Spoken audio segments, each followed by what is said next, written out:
दोस्तों, आपने भूत प्रेत के बहुत से किस्से सुने हों, पर क्या आपने कभी सोचा है कि क्या हो अगर यह सब आपके साथ शुरू हो जाए और आपके आसपास ऐसा कोई ना हो जिससे आप यह सब बातें शेयर कर सकें। दोस्तों, ऐसा ही कुछ हुआ राजस्थान के अजय सिंह के साथ। आगे की कहानी अजय सिंह के पॉइंट ऑफ व्यू से। मेरा नाम अजय सिंह है और मैं राजस्थान के जयपुर का रहने वाला हूँ। यह बात आज से 10 साल पहले 2013 की। तब मैं 28 साल का था। मैं दुबई में काम करने के लिए गया।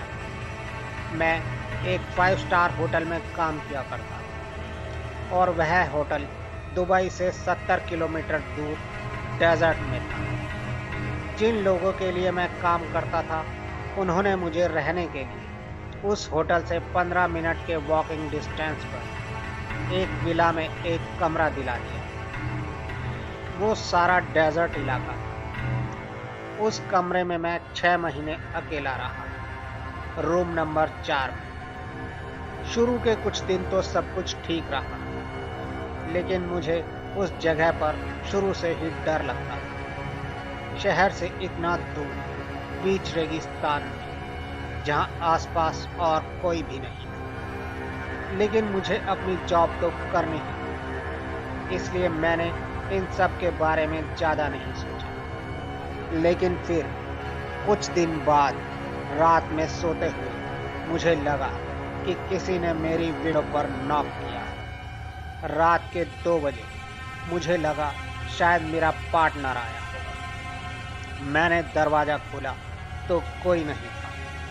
मुझे बहुत हैरानी हुई। मुझे लगा कि शायद नींद में मुझे वहम हुआ हो। मैंने ज़्यादा ध्यान नहीं दिया और वापस जाकर सो गया।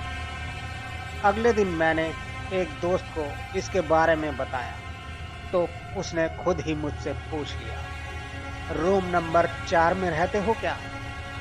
मैंने कहा हाँ। तो वो चुप हो गया और बात काट दी। लेकिन मुझे पता था कि वह कुछ छुपा रहा है। कुछ ना कुछ बात तो जरूर है। फिर उसी रात करीब 1:45 बजे सोते सोते मुझे लगा कि मेरे आसपास कोई चल रहा है, लेकिन मेरे आसपास तो कोई भी नहीं था। बाकी कमरे भी दूर दूर थे। मैं वहां अकेला ही था। आवाज बिल्कुल ऐसी थी जैसे मेरे बिस्तर पर कोई चल रहा हो। मैं बहुत ज़्यादा डर गया और डर के मारे अपने कंबल में छुप गया और हनुमान जी का पाठ करने लगा। आवाज़ 3 बजे तक आती रही। 7 दिनों तक यही सब सिलसिला चलता रहा। अब मुझे रात में सोने में भी डर लगने लगा था। मेरे कमरे में शायद कोई आत्मा थी और अब उसकी हरकतें बढ़ती जा रही। कभी वो मेरे कपड़े उठाकर इधर उधर फेंक देती, कभी बाथरूम की लाइट ऑन ऑफ होती रहती। मैंने अपने बॉस से भी रिक्वेस्ट की कि मेरा रूम चेंज कर दे, लेकिन वह आजकल आजकल कहकर बात टाल रहा था। ना ही कोई दूसरा लड़का मेरे साथ मेरे रूम में रहने को तैयार था। रात होने के साथ ही मेरे दिल का डर भी बढ़ता जाता था। रात में सोते सोते अक्सर कोई मेरा कंबल खींच लेता। मेरा वहां रहना दूभर हो गया था, लेकिन मैं बस नौकरी की मजबूरी में ही वहां रह रहा था। ऐसे ही 4 महीने बीत गए।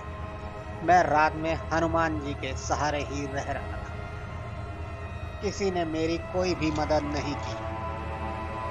लेकिन फिर एक रात घड़ी में 2:30 बजे हुए थे।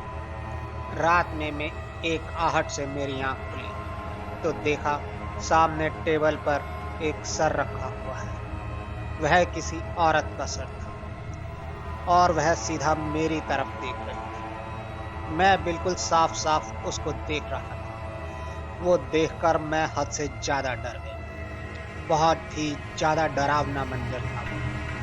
मैं डर के मारे कांपने लगा और जोर जोर से हनुमान चालीसा पढ़ने लगा और कंबल में छुप गया। फिर 10 मिनट बाद मैंने हिम्मत कर कर कमर से बाहर सर निकाला। अब वहाँ कोई नहीं था। मैं उसी वक्त उस कमरे से बाहर निकल गया। मैंने अपने बॉस को साफ बोल दिया था कि मुझे वहाँ जॉब नहीं करनी। मेरे बॉस ने मुझे फिर एक दूसरा कमरा दे दिया। मैंने अपनी ज़िंदगी के वो कुछ महीने वहाँ कैसे बिताए थे, यह सिर्फ मेरा दिल ही जानता है। और रात के सन्नाटे में वह कदमों की आवाज़ बहुत लंबे वक्त तक मेरे दिल में बसती रही। दोस्तों, अब चलते हैं आज की अगली कहानी की तरफ। दोस्तों, सड़कों पर हादसे तो आए दिन होते रहते हैं, पर कुछ हादसे ऐसे होते हैं जो उस जगह के लिए खौफ बन जाते हैं जहां वह हादसे हुए। आज मैं आपको एकदम सच्ची भूतिया कहानी बताने जा रहा हूँ। यह सब मेरे एक दोस्त के साथ हुआ था। उसका नाम अमन पांडे है। अमन ने बताया था यह बात तब की है जब उसकी नई नई नौकरी लगी। मैं उड़ीसा के भगरत में रहा करता था और एक दिन मेरे एक दोस्त ने मुझे अपने घर पार्टी के लिए बुलाया। वो पार्टी रात में थी और उसका घर भी शहर से 20 किलोमीटर दूर था। उसके घर जाने के लिए मुझे एक हाईवे से गुजरना था। उस हाईवे पर पिछले कुछ समय से काफी एक्सीडेंट होने लगे थे। मुझे मन ही मन डर तो लग रहा था, पर दोस्त की पार्टी थी और जाना भी जरूरी था। वह संडे का दिन था। मैं अपने दोस्त के घर जाने के लिए शाम 7 बजे अपने घर से निकलकर गाड़ी चलाते चलाते उसी हाईवे पर पहुंच गया जहां वह हादसे होते थे। उस वक्त वह हाईवे बिल्कुल सुनसान था। मेरे अलावा वहां कोई भी गाड़ी नजर नहीं आ रही थी। मैं हाईवे पर थोड़ा ही आगे पहुंचा था कि अचानक एक आदमी मेरी गाड़ी के सामने से भाग कर निकला। वह मुझे केवल 1 सेकंड के लिए ही दिखाई दिया, लेकिन फिर भी मैंने हेडलाइट की रोशनी में उसको ठीक से देखा था। उस आदमी का सर नहीं था। डर के मारे मैंने कार की ब्रेक दबा दी और कार के अंदर से ही चारों तरफ देखने लगा, लेकिन मुझे आसपास कोई भी नजर नहीं आ रहा था। मैं ड्राइविंग सीट पर बैठा खिड़की से बाहर देख ही रहा था कि अचानक दूसरी तरफ के दरवाजे पर किसी के जोर से हाथ मारने की आवाज आई। मैं एकदम डर गया और जब मैंने मुड़कर देखा तो मेरा दिल जोर जोर से धड़कने लगा। मैंने देखा कि एक आदमी जिसका सर कटा हुआ था वो मेरी कार के दरवाजे के पास खड़ा था। मैंने जल्दी से अपनी कार स्टार्ट की और तेजी से वहां से जाने लगा। मैंने रियर व्यू मिरर में देखा था कि वो आदमी भी मेरी कार के पीछे पीछे भाग रहा था। मैंने कार को फुल स्पीड से भगाया और जैसे तैसे अपने दोस्त के घर पहुंचा। और वहां कुछ देर बाद मुझे अचानक से बहुत तेज बुखार आ गया। मेरे दोस्त ने मुझे अपने रूम में जाकर सोने के लिए बोला और मैं वहीं सो गया। सुबह उठकर मैंने उसे रात की सारी बात बताई। मेरी बात सुनकर उसने मुझे बताया कि कुछ दिन पहले उस हाईवे पर एक आदमी जा रहा था और इस हाईवे से होते हुए उसका एक ट्रक से एक्सीडेंट हो गया था। उस हादसे में उसका सर धड़ से अलग हो गया था। मैंने सुना है कि उस दिन से अंधेरा होने पर जो भी उस हाईवे से गुजरता है उसे वह सर कटा आदमी दिखाई देता है, जिस कारण लोग डर कर तेजी से अपनी गाड़ी भगाते हैं और फिर उनका एक्सीडेंट हो जाता है। पर मुझे इन सब बातों पर बिल्कुल भी विश्वास नहीं था, लेकिन तुम्हारी बात सुनकर लगता है कि वह सब सच है। उसके बाद मैं अपने घर आ गया और फिर अंधेरा होने के बाद कभी भी उस हाईवे से नहीं गुजरा। इस घटना को आज 10 साल हो गए। लेकिन आज भी जब यह बात याद आती है तो मैं डर से कांप जाता हूँ। तो चलिए दोस्तों, अब चलते हैं आज की दूसरी कहानी की तरफ, जो हमें भेजी है सुनील ने। आगे की कहानी सुनील के पॉइंट ऑफ व्यू से। दोस्तों, मेरे मामा जी खेतों में काम करते थे। वह दिन भर खेत में काम करते और शाम को सूरज ढलने से पहले अपने घर वापस चले जाते। लेकिन एक दिन काम करते करते उन्हें टाइम का पता ही नहीं चला। सूरज ढल गया था और उन्हें काफी देर हो गई थी। फिर वह अपने ट्रैक्टर से घर वापस जाने लगे।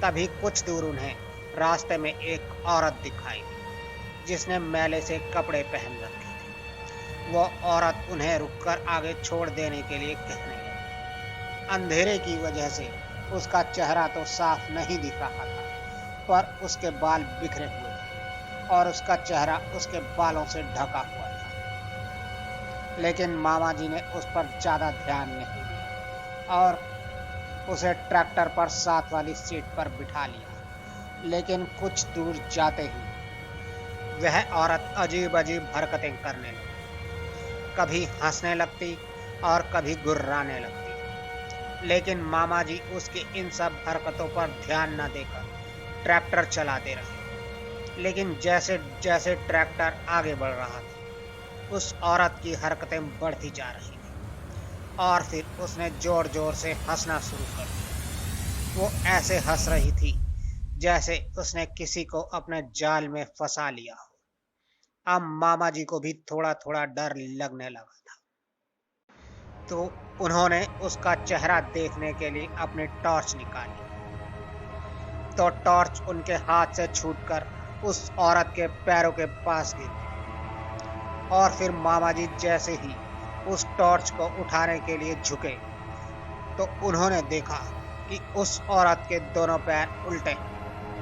वो देखकर मामा जी के होश उड़ गए। वो डर के मारे चिल्लाने लगे। तो उस औरत ने हंसते हुए उन्हें जोर का एक थप्पड़ मारा, जिससे वो ट्रैक्टर से नीचे जा गिरे और वहीं बेहोश हो गए। अगली सुबह जब उनकी आंख खुली तो वह अपने घर पर थे। उनका ट्रैक्टर भी एक गड्ढे में गिरा हुआ था, जिसको गांव के बाकी लोग निकालने की कोशिश कर रहे थे। होश में आने के बाद उन्होंने सबको रात की बात बताई तो गांव वाले हैरान हो गए। किसी को नहीं पता था कि वह औरत कौन थी। उस रात के बाद से ही हर रोज सूरज ढलने से पहले मामा जी आज अपने घर आ जाते हैं। दोस्तों, अब चलते हैं आज की अगली कहानी की तरफ। मेरा नाम देवा है। मैं एक बार मुंबई से आसाम जा रहा था। सफ़र काफ़ी लंबा था। मैं तकरीबन शाम 5:30 बजे गाड़ी में चढ़ा। ट्रेन में काफ़ी कम लोग थे और मेरा कंपार्टमेंट ट्रेन का पहला ही डिब्बा था। सभी लोग अपनी अपनी जगह बैठे। मैं थोड़ी देर के लिए अपनी सीट पर लेटा ही था कि मेरी आंख लग गई और जब मेरी आंख खुली तो रात के 9:30 बजे और सब लोग सोने की तैयारी कर रहे थे और कई लोगों ने अपनी तरफ की लाइट भी बंद कर दी। मैं सोचने लगा कि मैं क्यों सोया। अब मुझे सारी रात जागना पड़ेगा। और फिर धीरे धीरे ट्रेन में अंधेरा हो और एकदम सन्नाटा छा गया। मैं अपनी सीट पर बैठा था और मुझे भूख लगने लगी, लेकिन मेरे पास खाने के लिए कुछ भी नहीं था। मैंने सोचा जब ट्रेन किसी स्टेशन पर रुकेगी तो स्टेशन से ही खाने का कुछ सामान ले लूं। और तभी अचानक ट्रेन की स्पीड कम होने लगी और धीरे धीरे ट्रेन रुक गई। मैंने खिड़की से बाहर देखा तो बाहर काफी अंधेरा था। शायद ट्रेन को सिग्नल नहीं मिल रहा। और तभी मैंने देखा एक औरत जिसने लाल रंग के कपड़े पहन रखे ट्रेन के दरवाजे की तरफ बढ़ी और दरवाज़ा खोलने लगी क्योंकि दरवाज़ा बंद था। तो मैंने कहा, मैडम अभी स्टेशन नहीं आया है। मैं भी स्टेशन का ही इंतज़ार कर रहा था। उस औरत ने मेरी आवाज़ सुनकर मेरी ओर देखा और फिर दरवाज़ा खोलकर नीचे उतरी। मैं भी एक उसके पीछे नीचे उतरा। मैंने देखा वह औरत इंजन की तरफ जा रही थी। मैंने उसे फिर आवाज़ दी, लेकिन वह औरत चलती रही और उसके चलने के साथ साथ उसकी पायल की आवाज़ भी लगातार आ रही। धीरे धीरे वह औरत इंजन के आगे जाकर पटरी पर लेट गई। मैंने जब यह देखा तो उसकी ओर भागा और उसे उठाते हुए तेज आवाज में बोला, तुम यह क्या कर रही हो? तुम मरना क्यों चाहती हो? मेरी आवाज काफी तेज थी, जो शायद इंजन के ड्राइवर ने सुन ली, इसलिए वह खिड़की से बाहर निकलकर मुझे कहने लगा, पटरी पर कौन खड़ा है और चिल्ला क्यों रहा है? सामने से हट। मैंने उसकी आवाज सुनकर उसकी ओर देखा और फिर जब मैंने वापस पटरी पर देखा तो वहां कोई नहीं था। यह देखकर मैं काफी डर गया और वापस अपने डिब्बे में जाकर दरवाजा बंद कर दिया। और फिर जब ट्रेन स्टेशन पर रुकी तो मुझ में नीचे उतरने की हिम्मत नहीं। दोस्तों, आपको हमारी ये कहानी कैसी लगी कृपया कमेंट्स बॉक्स में ज़रूर बताएं। और अगर आप भी हमें अपनी कोई कहानी भेजना चाहते हैं तो डिस्क्रिप्शन बॉक्स में हमारा व्हाट्सएप और टेलीग्राम का लिंक है, जिस पर आप हमें अपनी कहानी भेज सकते हैं। हम उसे अपने शो में ज़रूर शामिल करें। तो जल्द ही आपसे फिर मुलाकात होगी। तब तक के लिए गुड बाय।